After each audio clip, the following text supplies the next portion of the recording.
The Kybalion, by the Three Initiates. Introduction. We take great pleasure in presenting to the attention of students and investigators of the secret doctrines.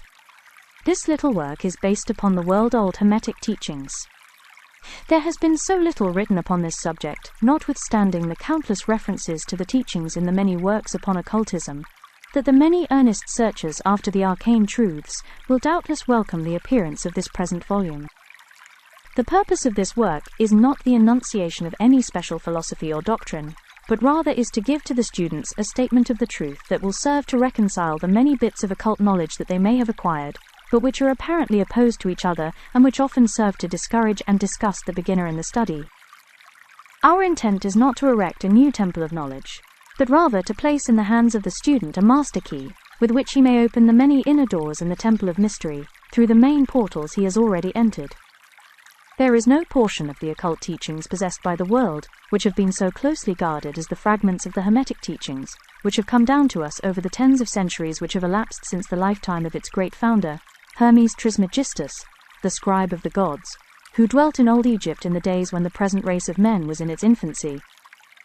Contemporary with Abraham, and, if the legends be true, an instructor of that venerable sage, Hermes was, and is, the great central sun of occultism, whose rays have served to illumine the countless teachings which have been promulgated since his time. All the fundamental and basic teachings embedded in the esoteric teachings of every race may be traced back to Hermes. Even the most ancient teachings of India undoubtedly have their roots in the original Hermetic teachings. From the land of the Ganges, many advanced occultists wandered to the land of Egypt and sat at the feet of the master. From him they obtained the master key, which explained and reconciled their divergent views, and thus the secret doctrine was firmly established. From other lands also came the learned ones, all of whom regarded Hermes as the master of masters, and his influence was so great that in spite of the many wanderings from the path on the part of the centuries of teachers in these different lands, there may still be found a certain basic resemblance and correspondence, which underlies the many and often quite divergent theories entertained and taught by the occultists of these different lands today. The student of comparative religions will be able to perceive the influence of the Hermetic teachings in every religion worthy of the name, now known to man, whether it be a dead religion, or one in full vigor in our own times. There is always certain correspondence in spite of the contradictory features, and the Hermetic teachings act as the great reconciler. The life-work of Hermes seems to have been in the direction of planting the great seed truth which has grown and blossomed in so many strange forms, rather than to establish a school of philosophy which would dominate the world's thought. But nevertheless, the original truths taught by him have been kept intact in their original purity by a few men each age. They refused great numbers of half-developed students and followers, followed the Hermetic custom, and reserved their truth for the few who were ready to comprehend and master it. From lip to ear the truth has been handed down among the few.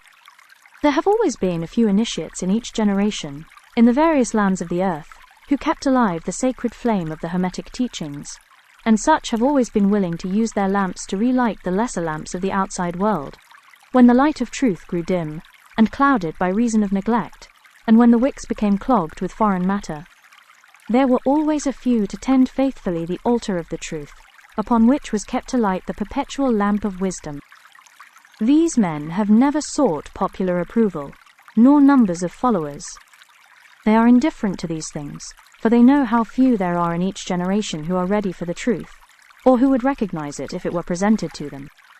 They reserve their pearls of wisdom for the few elect, who recognize their value and who wear them in their crowns, instead of casting them before the materialistic vulgar swine, who would trample them in the mud and mix them with their disgusting mental food. But still these men have never forgotten or overlooked the original teachings of Hermes, regarding the passing on of the words of truth to those ready to receive it, which teaching is stated in the Kybalion as follows: "Wherefore the footsteps of the master, the ears of those ready for his teaching open wide." But their customary attitude has always been strictly in accordance with the other Hermetic aphorism, also in the Kybalion: "The lips of wisdom are closed, except to the ears of understanding."